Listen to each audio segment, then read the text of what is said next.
이제 일정이 좀 많으셔서 오늘 새벽 기도를 부탁을 하셨습니다. 여러분 담임 목사님 건강을 위해서 특별히 이제 날씨가 또 많이 추워지고 이런 과정에서 또 환경센터에서 일하시는 장로님들 또 우리 담임 목사님 건강 상하지 않도록 기도해 주시면 좋겠고, 또 여러분들 오늘도 오시면서 느끼셨겠지만 이제 날씨가 갑자기 많이 추워진다고 합니다. 특별히 내일 주일인데 많이 춥다고 하는데 여러분들 우리 성도들 예배하러 나올 때 어려움이 없도록 또 건강 상하는 분들 없도록 또 미리 기도하여 주시면 감사하겠습니다.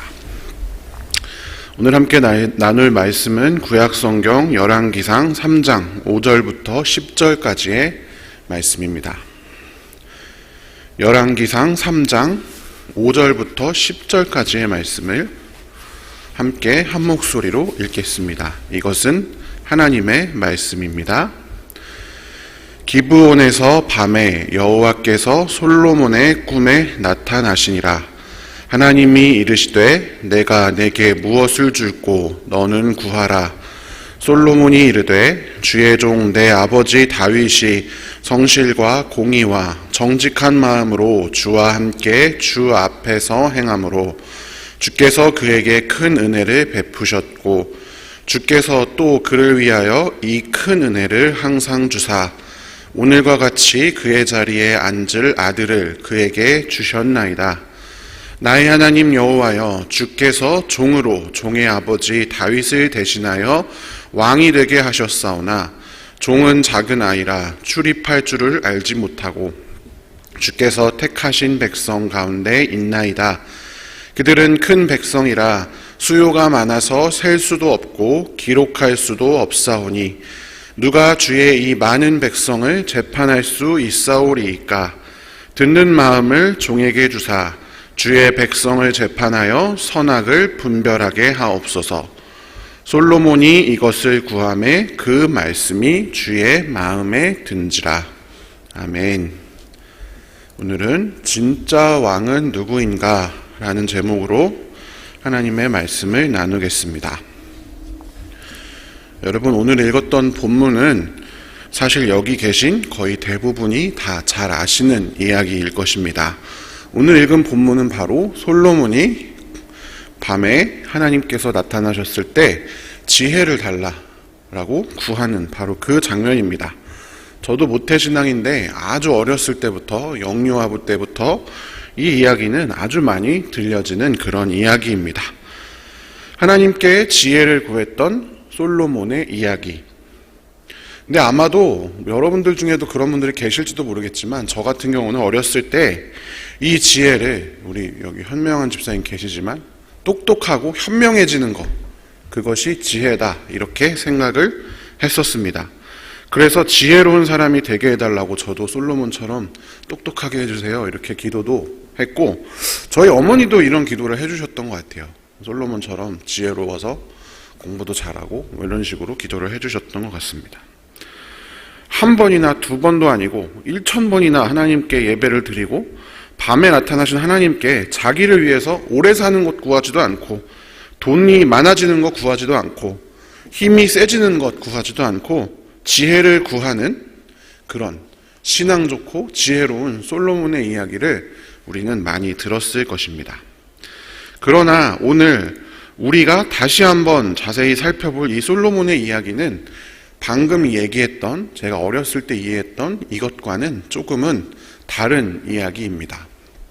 우리가 너무나 익숙한 이야기이기 때문에 오히려 이런 이야기는 성경을 자세히 살펴보지 않는 경우가 더 많이 있는데, 사실은 그것과는 조금 다르다. 물론 담임 목사님께서도 예전에 설교 때 이 얘기를 하신 적이 있지만 한번 무엇이 다른지 찾아보도록 하겠습니다. 첫 번째, 1000번제에 대해서 말씀을 드리고자 합니다. 우리가 1000번제라고 하면 1000번 제사를 지냈다 이렇게 이해하는 경우가 많이 있는 것 같습니다. 저도 어렸을 때 그런 설교를 들은 적이 있거든요.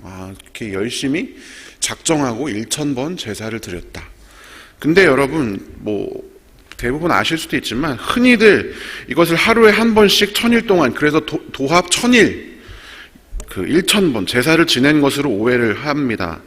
그런데 그것이 아니라 1,000번제를 드린 것이다 라고 이렇게 이해를 하셔야 됩니다.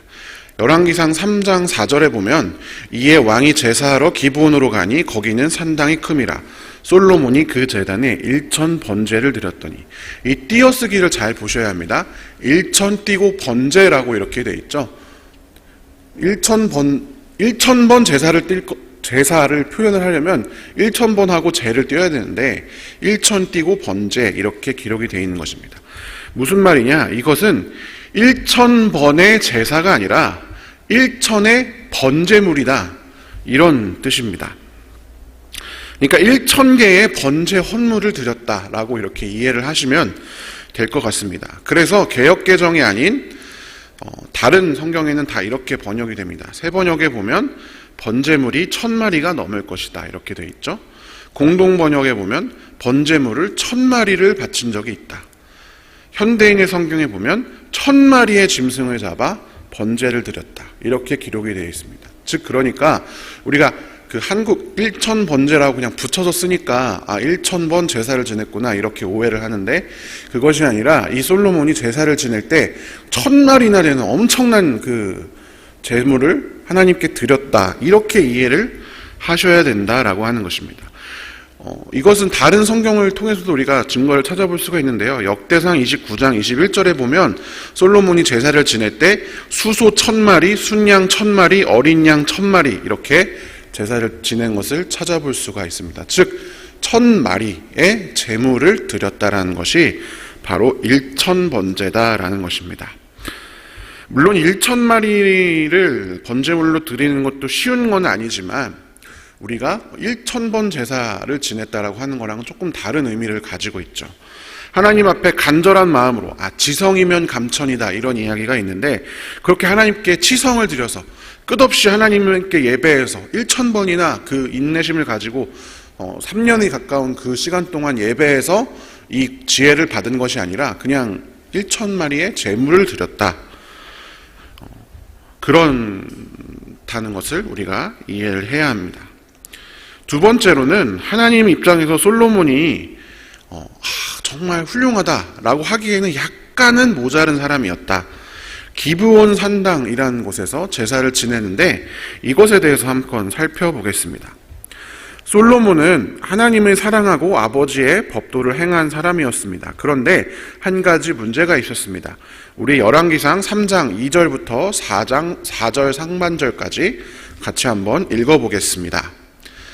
주님께 예배드릴 성전이 그때까지도 건축되지 않았으므로 백성은 그때까지 여러 곳에 있는 산당에서 제사를 드렸다.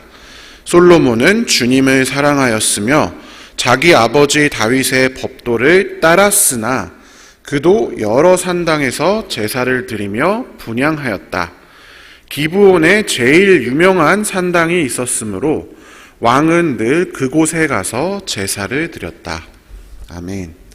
여러분, 이 뉘앙스를 보시면 알 수 있지만 솔로몬이 하나님을 사랑하고 아버지의 법도를 따랐지만 여전히 산당에서 제사를 지내며 분향하였다라고 그런 뉘앙스를 가지고 이제 이야기를 하고 있습니다.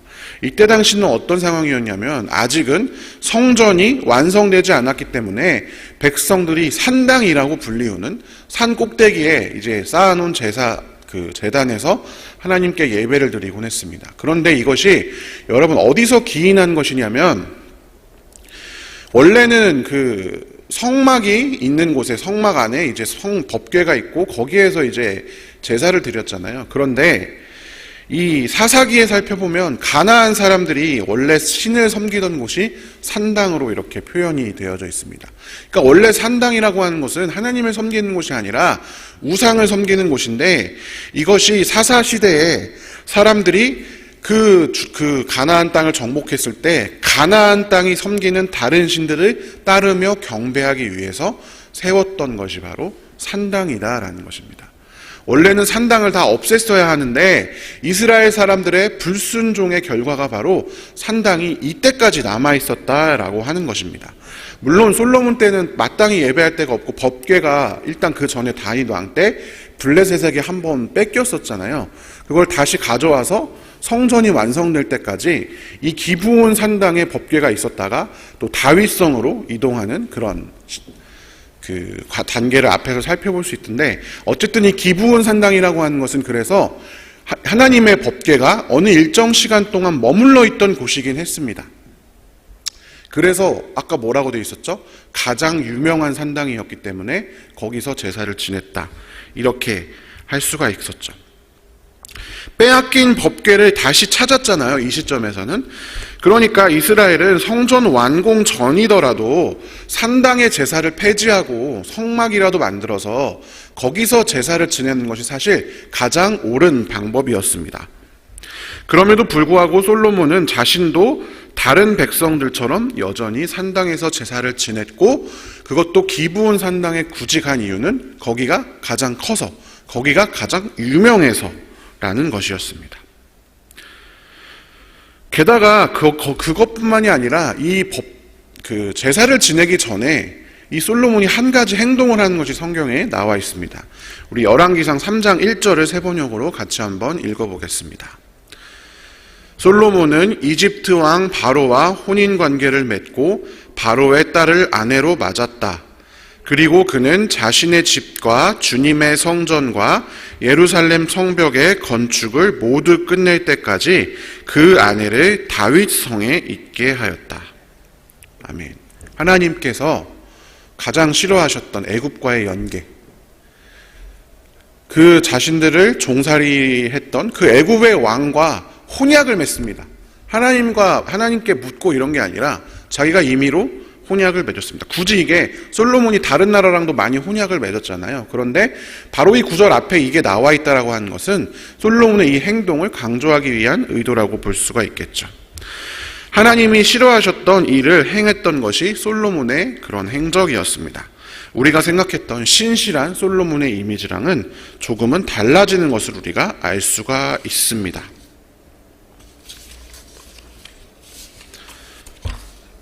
어떻습니까? 너무 익숙해서 성경의 내용을 자세히 살펴보지 못했던 솔로몬의 지혜 이야기가 조금은 다르게 보이기 시작하는 것 같습니다. 솔로몬은 정성보다는 물량으로 예배했던 사람이며, 제대로 된 방법보다는 큰 고민 없이 남들 다 하는 방법으로 예배했던 사람입니다. 그럼에도 불구하고 하나님께서는 솔로몬에게 나타나셨습니다. 마치 솔로몬이 아주 좋은 일을 한 것처럼 말이죠. 그리고 무엇을 원하시는지 물으시고 솔로몬의 대답에 기뻐하시고 솔로몬이 구한 그것뿐만 아니라 더욱 넘치는 은혜를 베풀어 주셨습니다. 하나님 입장에서 볼 때는 예쁜 것이 별로 없어 보이는 이 솔로몬, 왜 하나님께서는 솔로몬에게 은혜를 베푸셨을까요? 그것은 바로 그가 구했던 것이 하나님의 마음에 합한 것이었기 때문입니다. 그가 구했던 지혜라고 하는 것 때문이죠. 우리가 솔로몬이 지혜를 구했다라고 흔히들 생각하는 이유는 개역 한글판에 그 솔로몬이 하나님께 요구할 때 지혜로운 마음을 종에게 주사, 이렇게 이야기를 했기 때문에, 어렸을 때는 다 개역 한글이었잖아요. 저만 해도 개역 한글이었으니까. 그렇기 때문에 지혜를 구했다, 이렇게 생각을 합니다. 그런데 사실 정확한 번역, 개역 개정이 조금 더 정확한 번역에 가까운데 듣는 마음을 종에게 주사, 이렇게 기록이 되어 있습니다. 똑똑하고 현명한 것, 머리가 좋은 것, 그래서 나라를 잘 다스릴 수 있는 것, 그것을 구한 것이 아니라 듣는 마음을 달라라고 기록했던 것입니다. 이것을 좀 더 자세히 살펴보면, 뒤에서 하나님께서 응답하실 때의 내용을 살펴보면 정확히 솔로몬이 구한 것이 무엇이냐, 듣고서 무엇이 옳은지 분별하는 능력이다 라고 이렇게 하나님께서 직접 말씀하신 것을 보실 수가 있습니다. 그러니까 의로움을 분별하는 것, 특별히 재판하는 데 있어서 옳고 그른 것이 무엇인지를 분별하는 것을 이렇게 구했다라고 생각하시면 되겠습니다. 나라를 잘 다스리는 것, 능력 있는 왕이 되는 것이 아니라, 그리고 오래 사는 것, 힘센 것, 돈이 많아지는 것, 이런 것도 아니라 의로움을 분별하는, 뭐가 옳고 뭐가 그른 것인지를 정확히 판단할 수 있는 그 능력을 달라라고 솔로몬이 구한 것이었습니다. 여러분, 사실 솔로몬은 위대한 왕 다윗의 뒤를 잇기에는 여러모로 부족한 사람이었습니다. 세력 기반이 부족했습니다. 장남이 일단 아니었습니다. 그리고 어머니는 다윗이 부정한 관계로 얻은 밧세바의 자식이었고, 밧세바와의 그 범죄 때문에 다윗은 여러 가지 어려움을 겪었습니다. 특별히 압살롬의 반란 때문에 예루살렘에서 쫓겨나고 온갖 그 신하들 앞에서 부끄러운 일을 많이 당했죠. 그 사실을 모든 사람이 다 기억하고 있었습니다.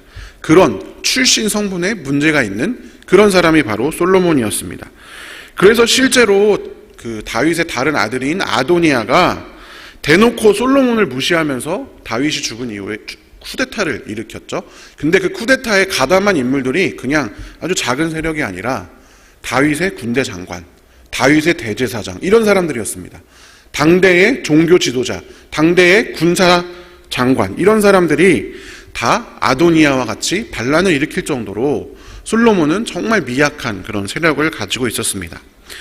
그래서 사실 이 솔로몬 왕이 왕위를 지키기 위해서 현실적으로 가장 필요했던 건 무엇이냐면 왕권을 이협할 수 없을 만큼 오래오래 사는 것, 그래서 내 후손들과의 이 왕위가 다 굳건해지는 것, 아니면 사람들, 나를 무시하는, 나를 속으로는 겉으로는 복종하나 속으로는 무시하는 그런 사람들을 사로잡을 만한 어떤 수많은 재산, 혹은 그들을 휘어잡을 만한 강력한 카리스마라든지 아니면 군사적인 능력, 실적, 이런 것들이 여러분 사실은 꼭 필요했습니다.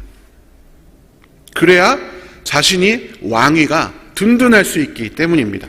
그런데 그것을 구할 수 있는 기회에 솔로몬은 이방의 왕들, 다른 왕들이 다 원하는 그런 권력 대신에 의로움을 분별하는 능력을 구했습니다.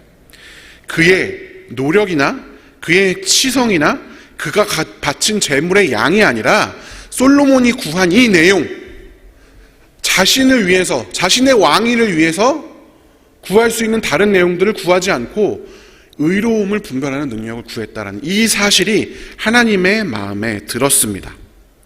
왜냐하면 솔로몬이 구한 것은 다른 것이 아니라 진정한 왕이 내가 아니라 하나님이시다라는 고백과 같은 것이기 때문입니다. 여러분, 이스라엘 사람들이 애초에 왕을 구할 때 원래 하나님께서 의로움으로 우리를 다스리시는데 참 왕이신데 그런 하나님을 부정하고 하나님을 버리고 어떻게 하냐, 주변의 다른 나라들처럼 강력한 왕을 주십시오, 이렇게 하나님께 구했습니다.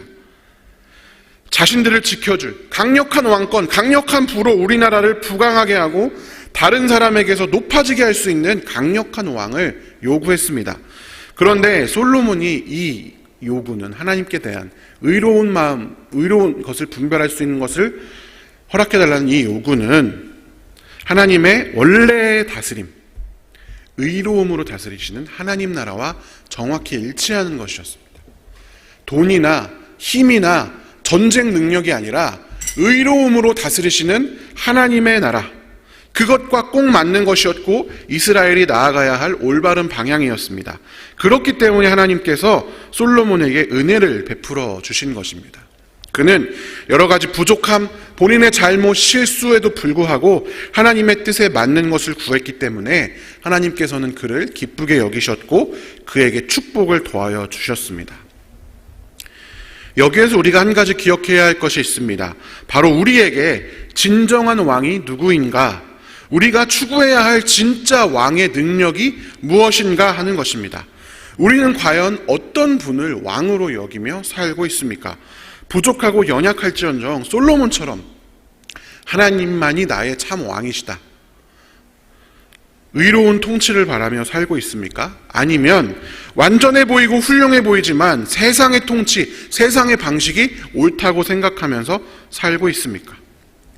보여지는 현상, 솔로몬이 보여지는 현상은 부족해 보였지만 중심이 하나님께 있었는데 우리는 보이는 현상, 겉모습이 아니라 우리의 중심이 어디를 향해 있는가 하는 것입니다.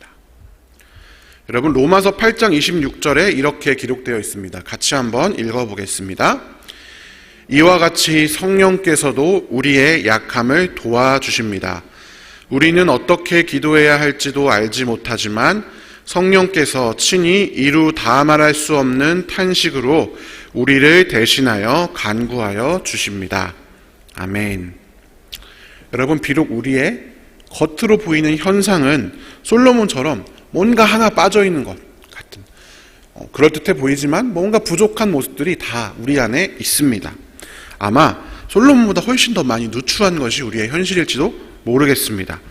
그럼에도 불구하고 우리와 영원히 함께 거하기를 원하시는 의로운 왕이신 하나님께서 우리의 연약함과 부족함에도 불구하고 성령을 통해서 우리의 이 연약함을 도와주신다라고 사도 바울이 기록하고 있는 것입니다. 솔로몬에게 그러하셨듯이 말입니다. 우리가 하나님의 뜻을 구하고 하나님의 뜻에 맞게 살려고 노력하고 기도하고 애를 쓰며 살아갈 때에 하나님께서 우리 안에 거하시면서 삶의 순간순간마다 의로운 길로 인도하십니다. 솔로몬이 구했던 그 지혜, 옳은 것이 무엇인지, 우리가 세상을 보면서 무엇이 옳고 무엇이 그른지를 분별하는 마음을 성령님께서 우리에게 동일하게 허락하신다라는 것입니다. 또한 그 다스림과 그 사랑에서 어떤 것도 우리를 끊을 수가 없습니다. 내가 설령 죄를 짓고 실패하더라도 우리를 이끌어 가시는 그분의 다스림은 끊어지지 않습니다. 그것이 우리가 가지고 있는 확신입니다. 가끔 구원파 같은 데서는 우리가 구원의 그 확신을 가져야 한다. 특별히 구원을 받은 날짜, 시간까지 다 확실히 알고 있어야 된다. 이렇게 이야기를 합니다. 그런데 성경에서 말하는 확신, 그것은 무엇이냐면 구원이 언제 받았냐 이런 것이 확신이 아니라 우리가 거해야 할 확신은 디모데후서 3장 14절에 배우고 확신한 일에 거하라, 확신한 일에 거하라라고 했을 때 이 확신은 무엇이냐면 바로 우리가 이렇게 하나님의 인도하심 가운데 있다라고 하는 그 확신입니다. 하나님께서는 믿는 자들이 비록 연약할지언정 우리 믿는 자들을 세상 끝날까지 지키시고 이끌어 가신다. 솔로몬을 이끌어 가셨던 것처럼, 그때 지혜를 주셨던 것처럼 우리에게도 우리의 연약함에도 불구하고 우리들을 세상 끝날까지 지키시고 옳은 길로 인도하신다. 이것을 이끄심의 확신이다라고 합니다. 하나님께서 우리를 이끄신다라는 그 확신을 가지고 살아가는 것입니다. 사람이기 때문에, 흔들리는 존재이기 때문에 매일같이 상황에 따라서 우리의 믿음이 요동치는 것이 여러분 당연한 일입니다. 그러나 그 모든 순간에 솔로몬이 그랬던 것처럼 우리가 듣는 마음, 무엇이 옳고 무엇이 그른 것인지, 무엇이 하나님의 뜻이고 무엇이 세상이 원하는 것인지를 구하며, 그것을 분별하게 되기를 구하며 하나님의 다스림을 따라가는 그런 성도들이 되시기를 간절히 축원합니다. 지금 혹 우리가 실패했을지언정 우리 인생에서 하나님께서 우리를 계속 이끌어 가심을 믿고 또다시 의롭게 살고자 하는 용기를 우리 안에 계신 성령님께서 공급하여 주실 것입니다. 마지막으로 우리 로마서 8장 37절의 성경 구절 함께 읽고 본문을 마치겠습니다. 그러나 우리를 사랑하시는 그리스도를 통해 우리는 이 모든 것을 거뜬히 이깁니다. 아멘. 오늘도 하나님의 인도하심에 따라 승리하는 귀한 성도들 되시기를 주님의 이름으로 축원합니다. 함께 기도하겠습니다. 사랑의 하나님 아버지, 감사합니다. 오늘도 우리를 인도하여 주시니 감사합니다. 우리의 인생에서 하나님이 없어 보일 때가 있지만 그럼에도 불구하고 하나님께서는 우리를 여전히 이끄시는 분이심을 기억합니다. 우리가 잘못했다고 해서, 우리가 죄를 지었다고 해서, 우리가 뭔가 부족하다고 해서 쓸모없는 것들 버려두는 분이 하나님이 아니시라. 고와 같이 버려진 우리에게 다시 찾아오시고 우리에게 새 길을 내시며 우리를 인도하시는 분이 하나님이심을 우리가 오늘도 확신합니다. 주님, 오늘 하루도 우리와 함께하여 주셔서 옳은 것이 무엇인지, 그른 것이 무엇인지 분별할 수 있는 힘을 주시고 하나님의 뜻에 합한 것을 쫓아 살아갈 수 있는 순종의 능력을 우리에게 허락하여 주시옵소서. 그래서 하나님 뜻에 합한 우리의 삶의 순간순간들, 하나님의 인도하심을 받는 순간순간들이 되게 하여 주시고, 그 가운데 우리의 연약함이 있다면 성령 하나님 오늘도 중보하시고 우리를 도우셔서 우리의 연약함이 아닌 하나님의 완전함을 따라 우리 일할 수 있도록 주님 인도하여 주시옵소서. 하나님, 우리 가운데에도 여러 가지 고통으로 인해서 특별히 신음하는 성도들이 있습니다. 육신의 질병으로, 깨어진 관계로, 사고의 후유증으로, 경제적인 어려움으로, 정말 믿는 사람에게 배신당한 것 같은 그런 기분 때문에 여러 가지 이유로 고통받고 슬퍼하고 분노하는 사람들이 우리 가운데 있습니다. 절망과 좌절 가운데 빠져있는 그들을 오늘도 건져주셔서 성령 하나님 그들을 도와주시고 무엇이 옳은지 무엇이 그른지 분별하며 하나님 뜻대로 오늘 하루를 버티고 살아낼 수 있는 그런 귀한 하루가 되도록 그들과 우리와 함께하여 주시옵소서. 간절히 구하오며 살아계신 예수님의 이름으로 기도합니다. 아멘.